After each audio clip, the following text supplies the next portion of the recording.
Voilà donc la Mini L Caprina. Donc une petite LFPV, très très légère. Donc au look assez sympa. 765 grammes en ordre de vol avec la Mobus, donc la partie FPV, une Mobus qui peut éventuellement aussi être connectée à l'émetteur, on verra après. J'ai fermé la boîte prévue pour la GoPro puisque je ne veux pas mettre de GoPro. Ça me permet de mettre du lest s'il y a besoin. J'ai mis juste 12 grammes, 15 grammes à l'intérieur. Donc ça c'est pour filmer. Donc Mobus avec la petite carte SD derrière. Ici. Voilà. Pour la partie FPV pure, donc une caméra 700 TVL Fat Shark, donc qui est connectée, donc qui marche en 5 volts, qui est connectée à un émetteur 600 milliwatts immersion RC avec antenne immersion RC. Donc un filtre Alim ici, Fat Shark, donc qui me permet de brancher l'émetteur et l'autre partie qui m'alimente donc la caméra.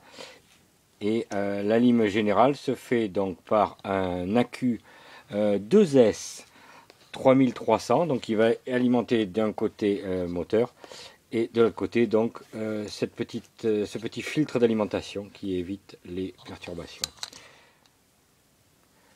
La partie motorisation, donc un moteur Dual Sky, un XM 2830, c'est un 2000 kV qui marche en 2S, mais éventuellement on peut le faire marcher en 3S, avec une antenne, une hélice propulsive en 8.5. Donc j'ai pris une Graupner propulsive. Ce moteur nécessitait un Vario 30 ampères. Moi j'ai mis un peu plus haut puisque j'avais ça, un Protronic 45 ampères.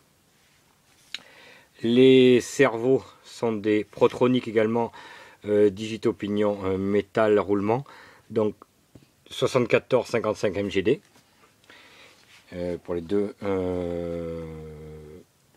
cerveaux, et des commandes rigides, donc puisque les ailerons d'origine de la Caprina sont en balsa entoilé, mais par contre c'était juste un petit guignol, donc moi j'ai mis un guignol plus performant avec une chape à boule déportée, une tige carbone et une chape de réglage en finalité.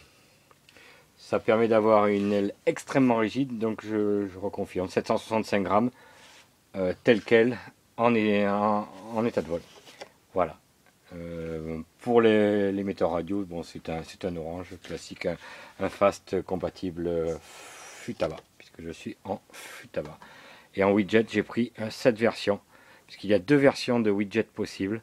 Moi j'ai pris cette version qui d'après les forums, donne beaucoup plus de stabilité à l'aile. Voilà, maintenant il n'y a plus qu'à tester ça en vol.